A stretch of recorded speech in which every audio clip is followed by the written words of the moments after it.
perbuatan bid'ah, bid'ahnya dibilang apa sama dia? Hasanah. Dalam Islam nggak ada bid'ah hasanah.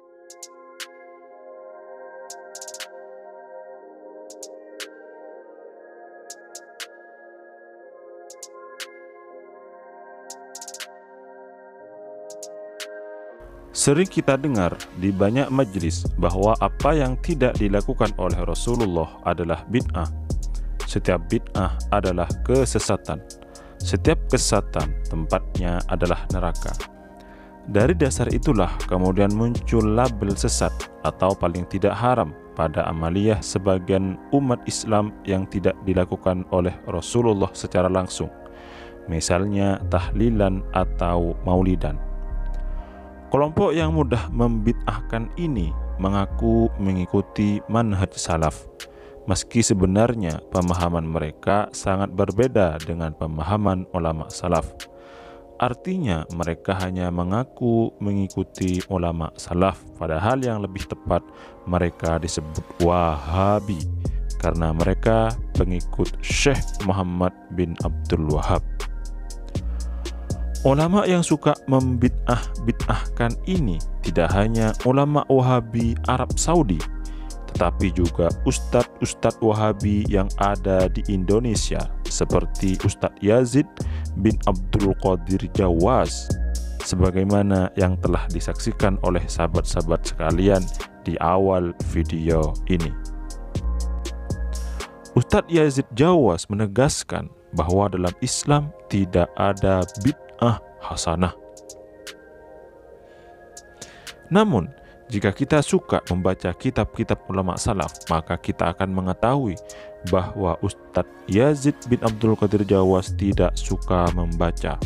Sebab dalam kitab-kitab ulama salaf banyak ditegaskan bahwa bid'ah terbagi menjadi dua, bid'ah hasanah dan bid'ah qabihah.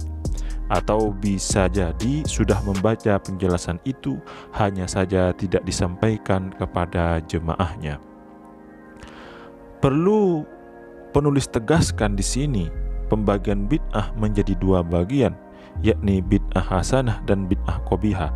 Itu tidak hanya diungkapkan oleh ulama ahlus sunnah wal jamaah saja, akan tetapi juga ditegaskan oleh ulama panutan Wahabi, misalnya Syekh Ibnu Taimiyah dan Syekh Muhammad bin Abdul Wahab. Oleh karenanya, berikut ini pendapat para ulama ahlus sunnah wal jamaah dan ulama Wahabi tentang pembagian bid'ah. 1. Imam Syafi'i. Imam Syafi'i adalah salah satu pendiri madhab fikih yang diakui oleh ulama-ulama Wahabi. Dalam masalah bid'ah, Imam Syafi'i berpendapat bahwa bid'ah itu ada yang hasanah, ada yang qabihah. Beliau berkata sebagaimana dinukil oleh Imam Abu Nu'aim dalam Hilyah Al-Awliya, al-bid'atu bid'atani, bid'atun mahmudah wa bid'atun madhmumah. Fama wafaqas sunnata fahuwa mahmud wa ma khalafas sunnata fahuwa madmum. Wahtahajja biqauli Umar bin Khattab fi qiyami Ramadan, nikmatil bid'ah hiyah. Artinya, bid'ah dibagi menjadi dua bagian, bid'ah mahmudah, terpuji atau hasanah, dan bid'ah madhmumah atau tercela. Bid'ah yang sesuai dengan sunnah maka disebut bid'ah hasanah. Bid'ah yang menyalahi sunnah maka disebut bid'ah tercela. Hal ini didasarkan pada perkataan Sayyidina Umar tentang sholat tarawih di bulan Ramadan. Sayyidina Umar berkata, sebaik-baiknya bid'ah adalah bid'ah ini, yakni dilakukannya sholat tarawih dengan berjemaah di masjid. 2. Imam Ibnu Taimiyah. Imam Ibnu Taimiyah adalah ulama pengikut madhab Hambali dalam ilmu fikih. Beliau menjadi salah satu rujukan utama bagi ulama-ulama Wahabi. Mengenai bid'ah, Imam Ibnu Taimiyah juga menegaskan bahwa bid'ah itu ada dua, bid'ah hasanah, dan bid'ah madhmumah.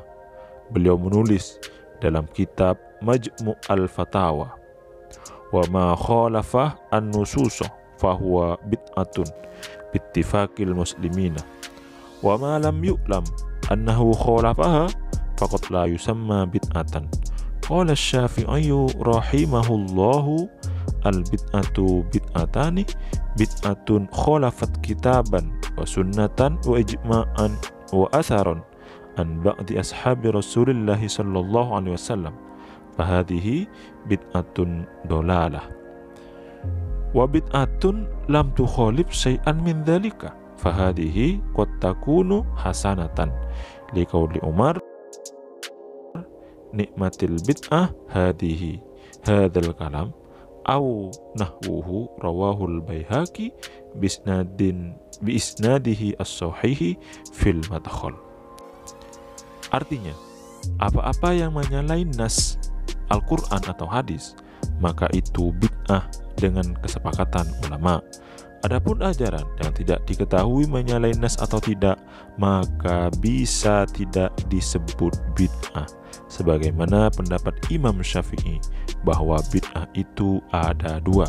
Pertama, bid'ah yang menyalahi Al-Quran, sunnah, ijma' dan athar sahabat Rasulullah, maka bid'ah ini disebut bid'ah yang sesat. Kedua, bid'ah yang tidak menyalahi Al-Quran, hadis, ijma' dan athar sahabat, maka bid'ah ini bisa disebut bid'ah hasanah. Sebab Sayyidina Umar pernah berkata, sebaik-baiknya bid'ah adalah ini. Pendapat ini atau semisalnya diriwayatkan oleh Imam Baihaqi dengan sanad yang sahih dalam kitab Al-Madkhal. Dari keterangan ini sangat jelas bahwa Imam Ibnu Taimiyah berpendapat bid'ah itu ada yang sesat, ada yang tidak sesat, atau disebut bid'ah hasanah. Dengan demikian, Ustadz Wahabi seperti Ustadz Yazid Jawas yang berpendapat tidak ada bid'ah hasanah berarti bertentangan dengan ulama panutan Wahabi sendiri. Lalu sebenarnya Ustadz Wahabi itu punya ulama apa tidak sih? 3. Syekh Muhammad bin Abdul Wahhab. Syekh Muhammad bin Abdul Wahhab adalah ulama Wahabi yang sangat dihormati oleh pengikut Wahabi. Bahkan bisa dikatakan beliau adalah pendiri aliran Wahabi. Nama Wahabi sendiri diambil dari nama beliau, yakni Abdul Wahhab. Nah, saat membahas masalah bid'ah, pendiri Wahabi ini juga menegaskan tidak semua bid'ah itu sesat. Ada bid'ah yang tidak sesat bahkan disebut hasanah atau bagus. Kata beliau dalam kitab Ar-Rasail Asy-Syakhsiyah, nakhla'u jami'al bid'ah illa bid'atan laha aslun fis syar'i kajam'il mushafi fi kitabin wahidin wa jam'i Umar radhiyallahu anhu as-sahabata 'ala tarawih jama'atan wa jam'i Ibni Mas'ud ashabahu 'alal qasasi kulla khamisin wa nahwi dzalika fahadha hasanun wallahu a'lam. Artinya, kami menghindar atau kami menolak dari semua bid'ah kecuali bid'ah yang memiliki landasan di dalam syarak, seperti mengumpulkan Al-Quran dalam satu kitab.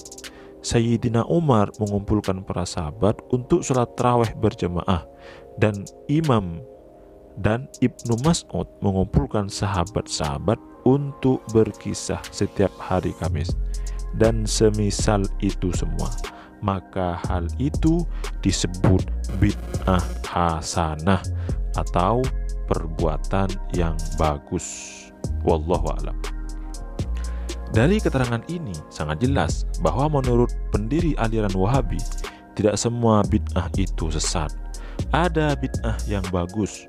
Oleh karenanya, jika ada ustadz Wahabi yang mengatakan tidak ada bid'ah hasanah, berarti dia ustadz yang bertentangan dengan ulama panutannya, bahkan dengan diri Wahabi itu sendiri.